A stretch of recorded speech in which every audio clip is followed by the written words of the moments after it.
Technology, and today I'll be helping you troubleshoot possible issues that you may have on your Google certified Android TV box. So the first issue that you may encounter is an issue with the Google Assistant. This is not an issue with the assistant itself. It may just be due to that the IR remote control is not paired with Bluetooth, as Google Assistant uses Bluetooth as a voice input. So for example, if I open up the Google Assistant, it will not pick up my voice at the moment because the device is unpaired.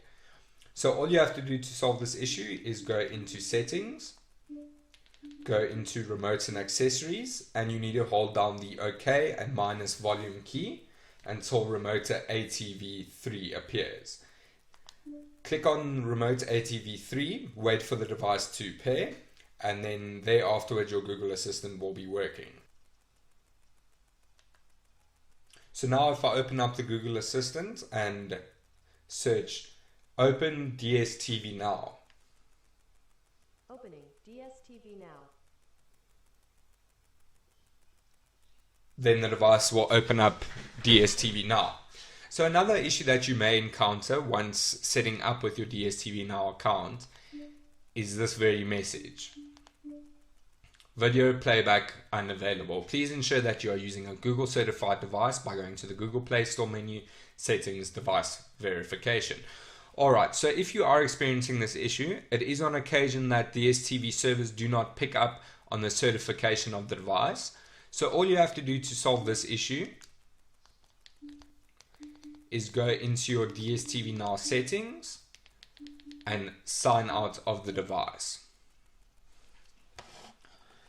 Once you are signed out of the device, it will bring you back to the sign in menu. All you'll have to do is type in the DStv NOW URL and it will issue you with the code. So now all you have to do is enter the code into your PC, which mine is L6MQM, and the device will automatically sign in. Now let's check if it's up and running.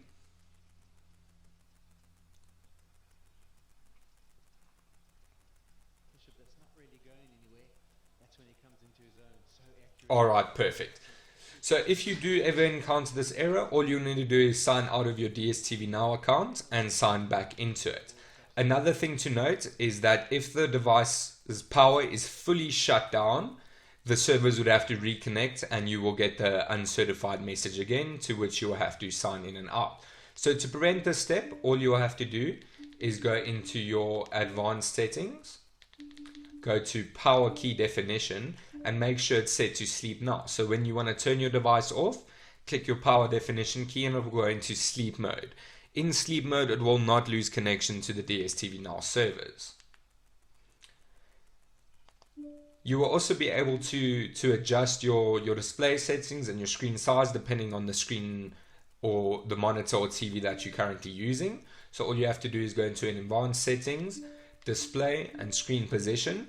This enables you to zoom in and out of your screen to fit your screen size perfectly. On LTV it fits 95% perfectly. You'll also be able to change your resolution if you have a high or a lower resolution TV, but it is automatically set to switch to best resolution. So depending on your TV, the TV box will automatically adjust to your best resolution.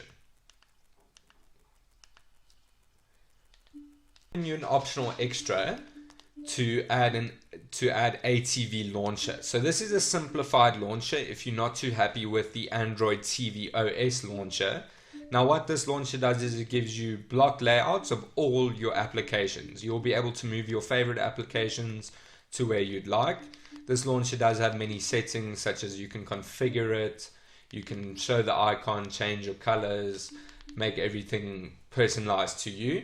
So this is simple. There will be no side loader launcher in this. All your side loaded applications like Netflix would be able to display. Yeah, you do have the option extra of going into your side loader. If you want to return to your main page, all you have to do is press the home key and you will be returned to your Android TV OS launcher.